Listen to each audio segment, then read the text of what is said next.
तुम किसी लड़के को कभी बदल नहीं सकते।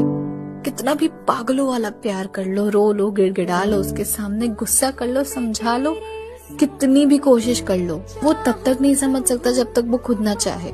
कुछ लड़के ना शुरुआत में प्यार के कुछ खूबसूरत से टुकड़े तुम्हारी ओर फेंक कर फिर तुम्हारे पागलपन का तमाशा देखते हैं। गलतियां सबसे होती हैं, पर अगर वो सच में प्यार करता है ना तो उसे पता होता है कि वक्त कैसे देना होता है, प्यार कैसे करना होता है, सामने वाले की कद्र कैसे करनी होती है, एक लड़की को सिक्योरिटी कैसे देनी होती है। सच कहूँ तो तुम ऐसे इंसान को नहीं बदल सकती जिसे अपने खुद के एक्शंस कभी गलत ही नहीं लगते। वो कोई ना कोई जरिया ढूंढ ही लेगा अपने आप को सही दिखाने का। एंड ऑफ द डे वो बच्चा नहीं है, सब पता है यार उसे। जब तक दिल ना माने तब तक अपनी तसल्ली के लिए जितना समझाना है उसे समझा लेना, उसके बाद ना खामोश हो जाना।